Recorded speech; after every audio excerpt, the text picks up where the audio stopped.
Gubernur Jawa Barat Deddy Mulyadi mulai melunak soal kebijakan tentang moratorium pembangunan perumahan baru di Jawa Barat. Mulai bulan depan, pihaknya akan menerbitkan izin pembangunan perumahan secara bertahap.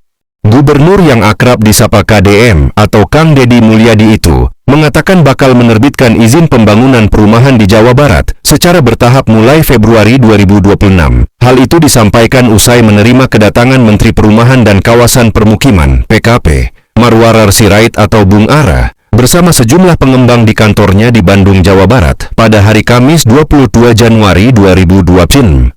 Diinformasikan bahwa nantinya penerbitan izin pembangunan perumahan di Jawa Barat tidak dilakukan secara asal karena akan merujuk pada kajian Institut Pertanian Bogor (IPB) dan Institut Teknologi Bandung (ITB). Perizinan perumahan yang tidak berada di lokasi rawan bencana akan kami dorong untuk dipercepat pembangunannya. Sekarang ITB dan IPB sedang mengkaji mana saja yang layak untuk membangun perumahan. Mulai Februari, kami kasih rekomendasi secara bertahap, ucap KDM. Sebelumnya, Deddy menerbitkan surat edaran Gubernur Jawa Barat tentang penghentian sementara penerbitan izin perumahan di wilayah Provinsi Jawa Barat pada 13 Desember 2025. Bung Ara menegaskan pentingnya koordinasi lintas sektor untuk mengurai berbagai hambatan pembangunan perumahan di Jawa Barat, khususnya yang berkaitan dengan aspek tata ruang, perizinan, dan akses pembiayaan. Jawa Barat memiliki kebutuhan perumahan yang sangat besar. Karena itu, persoalan pertambangan, perizinan, dan pembiayaan harus dibahas secara bersama agar pembangunan perumahan dapat berjalan cepat, tertib, dan memberi manfaat nyata bagi masyarakat, ungkap Bung Ara dalam pertemuan tersebut.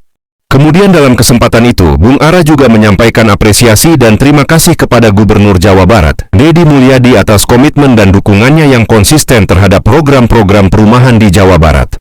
Kami mengapresiasi dan mengucapkan terima kasih kepada Gubernur Jawa Barat yang terus memberikan dukungan penuh terhadap program perumahan. Sinergi antara pemerintah pusat dan daerah menjadi kunci percepatan penyediaan hunian layak bagi masyarakat. Mengingat Jabar memiliki penduduk lebih dari 50 juta orang, yang pastinya kebutuhan perumahan sangat dibutuhkan dengan skala besar.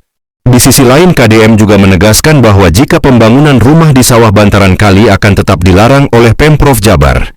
Meski sudah mendapat lampu hijau dengan terbitnya izin pembangunan rumah di Jawa Barat, tapi ada beberapa syarat yang harus dipatuhi pengembang. KDM mengatakan, pemerintah Provinsi Jawa Barat dengan tegas tidak akan mengizinkan pembangunan perumahan di lahan persawahan dan bantaran sungai. Selain itu, Pemprov Jabar juga tidak mengizinkan membangun perumahan di tebing dan daerah yang rawan bencana. Sebab, pembangunan perumahan di kawasan tersebut sangat bertentangan dengan prinsip pembangunan infrastruktur. KDM menegaskan dalam pertemuan tersebut bahwa sawah, tebing, bantaran sungai, hingga daerah rawan tidak boleh sama sekali dibangun perumahan. Ketegasan KDM soal izin pembangunan rumah mendapat dukungan dari Menteri PKP. Bung Ara menyatakan dukungannya terhadap langkah KDM dan pemerintah Provinsi Jawa Barat yang tetap mengedepankan aspek lingkungan sebagai prioritas utama dalam pembangunan perumahan. Bung Ara dengan tegas mengatakan mendukung penuh upaya Gubernur Jawa Barat dalam memastikan pembangunan perumahan tetap memperhatikan aspek lingkungan dan keselamatan. Percepatan perizinan harus berjalan seiring dengan perlindungan lingkungan agar pembangunan perumahan berkelanjutan dan tidak menimbulkan risiko di kemudian hari, seperti banjir, longsor atau bencana alam lainnya akibat tidak dijalankannya prosedur yang telah ditetapkan sama-sama.